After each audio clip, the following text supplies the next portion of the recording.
There's Always a Gift in Any Talent by Bronnie Ware. She is the author of this book, The Top 5 Regrets of the Dying, who is an Australian nurse who spent several years of her life giving care to patients who are dying. Now, this book is something which inspired her to write with her personal experiences with people who are dying. This book is about 245 pages. So I will summarize it for you. Being a life coach, I focus more on mental health issues. Look, I feel this book is an experience of living and not dying. It's going to teach us or enlighten us or inspire us, motivate us in living a life which we choose to. We all need to understand that happiness is a choice. Happiness is not something someone will come and give it to you. So this book, her interactions, Bronnie Ware's interactions with people. The author did talk about quite a few people and her interactions with those people in this book, but I will give you a summary. The most common regret of all was that I wish I had the courage to live life which is true to myself. On a deathbed, we tend to open up and talk to people around us. It's on the deathbed, and they look back for the number of years they have lived. It clearly shows that there are a lot of wishes which were not fulfilled, the lot of regrets they have. I wish I could do this. I wish I could say that. When we are coming to the end of our life, this is something which we all have. Most people are chasing a job, their money, and relationships, and this and that. Of course, we have commitments. We have, when let's say you decide to get married, have children. It has its own responsibility. You have financial goals. You have other goals which you have as a family person. All that is fine, but the choices we make should clearly be in line with what you intend to be or what truly you intend to be. And this is something which most of them expressed in this book. I wish I had not worked so hard. We all know that inflation is rising. We have so many expenses to go. There are children, there are bills to pay. There is so much, especially the meals. This author spoke to showed the regret that they wish they did not work so hard all their life. So there's this particular person author talks about, and he always gave all his time into work and very less time with his partner. Now, his partner always complained to him that she wanted quality time with him. And over the years, he promised her that in about 1 year, he will retire and then they can spend a lot of time together. Unfortunately, in that 1 year, within about 3 to 4 months, his partner had passed away. And all he had was loneliness because he did not have a companion after he had chosen to retire. A lot of times, now, having a career is not wrong or bad. Being ambitious is not wrong or bad. But what you need to understand, or what we need to understand, is that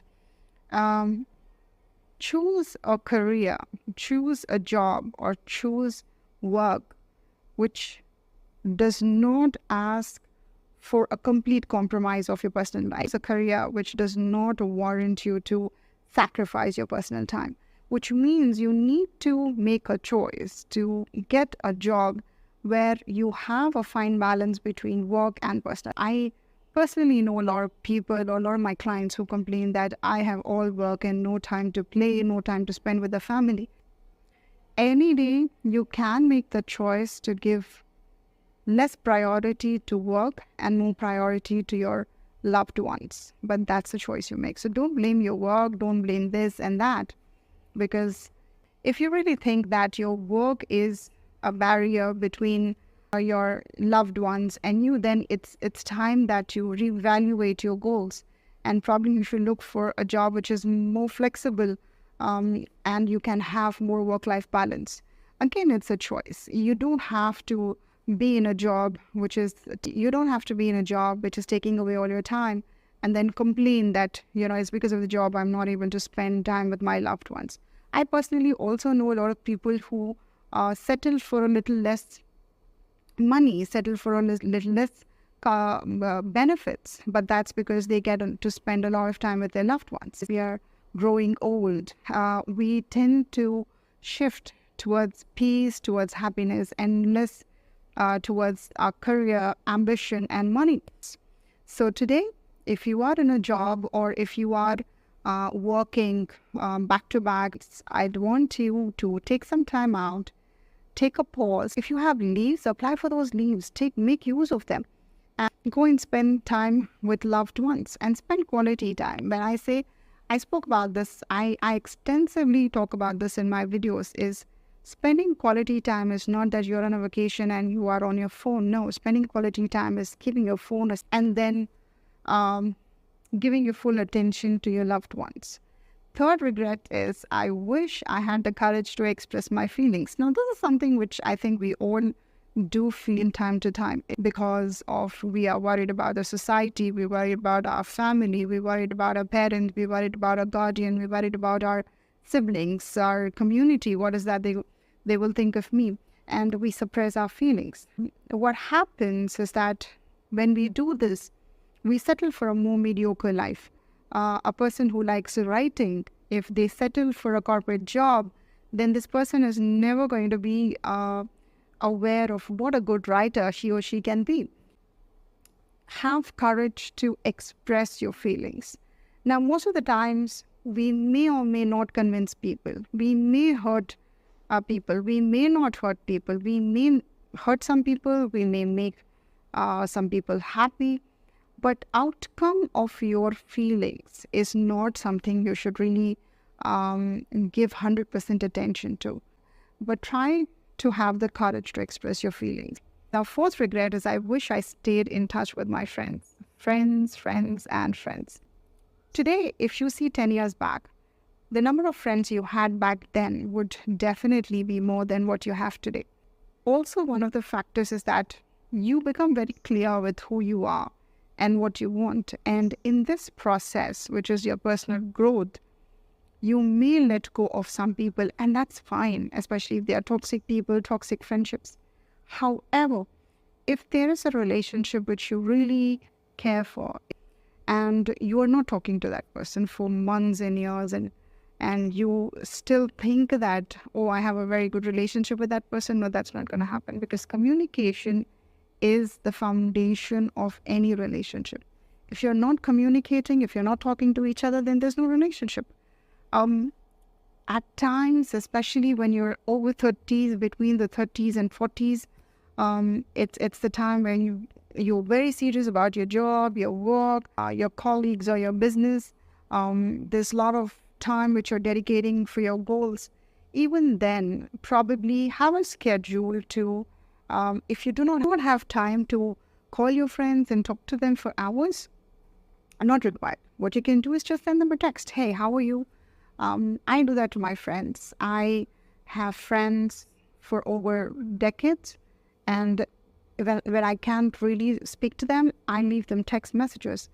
So no matter how busy you are, always make time to be in touch with those golden friendships. Hold them. Now, I am not saying that if you have 100 friends, you have to text all 100 of them. No. Those important friendships, which you know that this person is going to be there for me, or this person is who I want to see for the next 10 years or 20 years or for the rest of my life.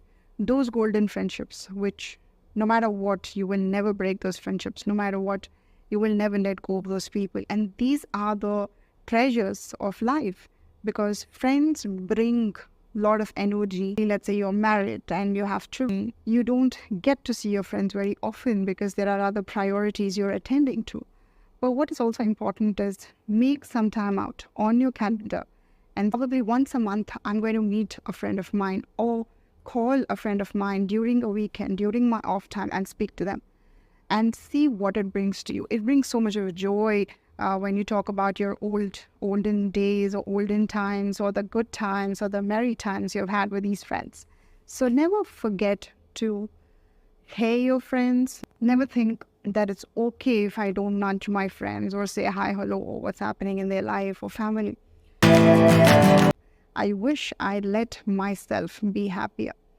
What a statement this is. I sometimes think of those people who must have said this. At the times in this busy life, we have chosen or made some choices where we suppress our happiness. And this also is one of the things I spoke about in my videos, is how we choose to be less happy in order to keep our family happy, or people around us happy, loved ones happy, friends happy, family members happy.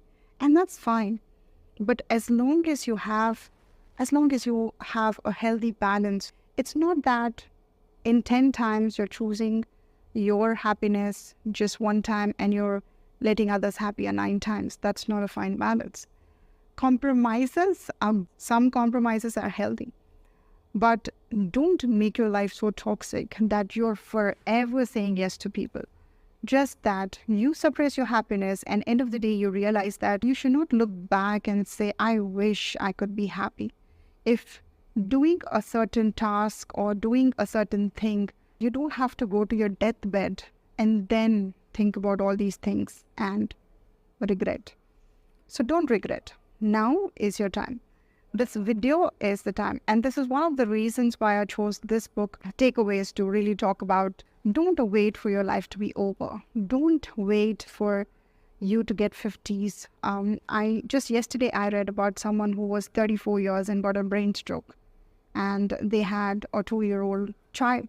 So do not wait for a particular age and then you think that, okay, maybe after I'm 50s, I'm going to be relaxed. After I retire, my 60 years, I will spend all my time with my loved ones. No, and we also need to absorb what is reality. Reality is that no one knows how long you and I will live. Such ambiguity with life. We really don't know what tomorrow is going to bring. Choose today and live the best. So I would like you to pick up the phone and probably speak to your friend you did not speak to for long. Important to you. People who are special to you, your attention should go to them. Do not think that a person is important, but you don't speak to them for 1 year. A person is special to you, but you have not spoken for years together. And that's fine. The reason should not be that, oh, I did not have time because I'm caught up with my work. I go to work and come. I have a family, so I can't catch up with my friends. Are you happy with who you are? And right now, whatever age you are at, whether you're a teenager, you're in your 20s, 30s, 40s, or even 50s, this question is evergreen, and ask this question to yourself anytime. What are my goals? And am I heading towards my goal? Am I heading towards my goal, or am I heading opposite to my goals? And that way you would be able to evaluate where you stand. And that's pretty much something which will help you re-evaluate your goals, and then probably you may end up having new goals. As long as you're chasing happiness and peace, whatever you do is going to give you a lot of courage. If you have any questions related to this video, please comment below, or you can write directly to me. Thank you so much for watching. Stay blessed. See you in my next video.